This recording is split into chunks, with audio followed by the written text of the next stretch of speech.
Bismillah, Assalamualaikum warahmatullahi wabarakatuh. Apa kabar guru hebat Indonesia dan siswa hebat Indonesia? Alhamdulillah, kali ini kita akan membahas tentang seleksi masuk perguruan tinggi dan kita akan melihat pernyataan Budi Prasetyo Widyabroto. Beliau adalah Ketua Tim Pelaksana Persiapan Seleksi Masuk Perguruan Tinggi.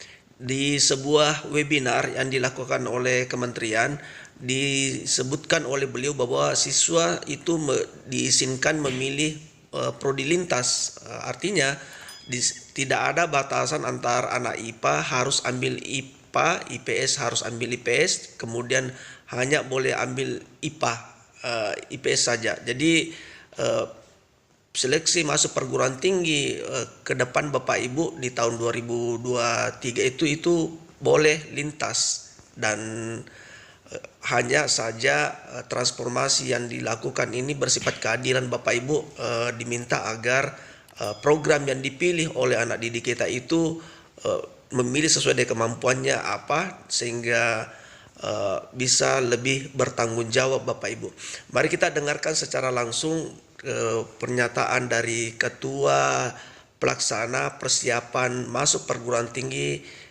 tahun 2023. Pak Budi. Baik, terima kasih Mas Oki dan Bapak Ibu dan adik-adik semuanya.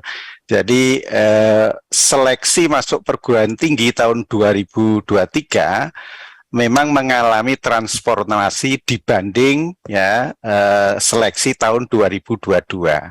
Dan ini sudah dituangkan dalam Permendikbud nomor 48 tahun 2022. Nah, kalau kita lihat jalur, sebetulnya ya tidak selalu beda, tapi nomenklaturnya beda.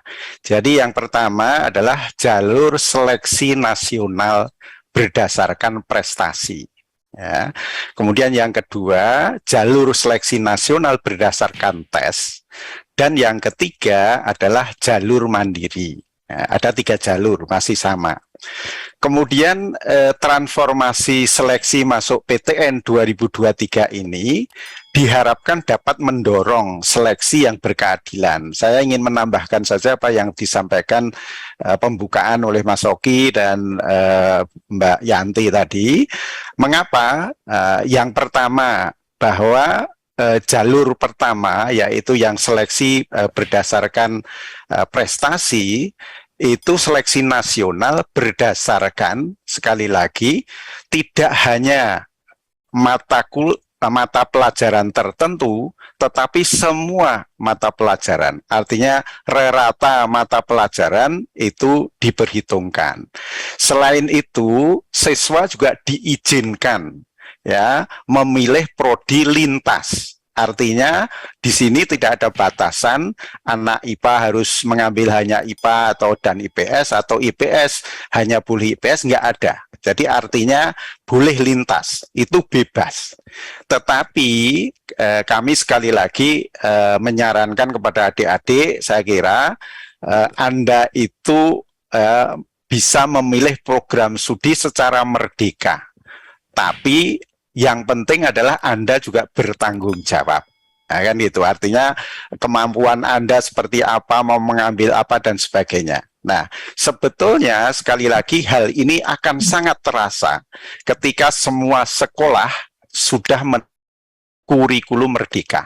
Ya, sekarang ini kan masih ada yang kurikulum 2013 dan sebagainya. Ya, sehingga kalau nanti sudah semua menerapkan, maka nilai mata pelajaran pendukung sangat dibutuhkan untuk proses pembelajaran di perguruan tinggi, dan itu tepat. Nah, itu.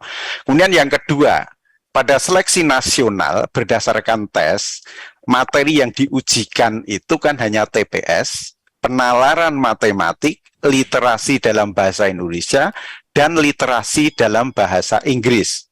Nah, instrumen ini sekali lagi diharapkan akan memberi kesempatan kepada siswa untuk merdeka memilih, tapi sekali lagi bertanggung jawab.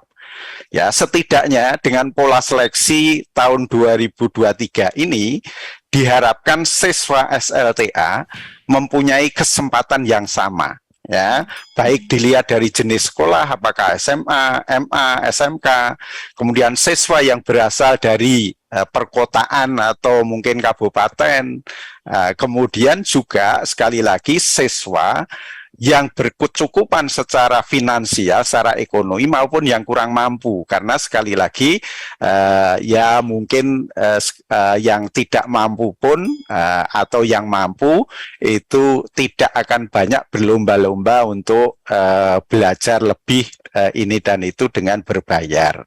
Saya kira gitu, Mas Oki. Wah, menarik sekali ya Pak transformasinya. Jadi adik-adik kita, calon-calon mahasiswa juga mempunyai kemerdekaan untuk memilih program studi sesuai minat dan bakatnya, tapi harus bertanggung jawab ya semuanya.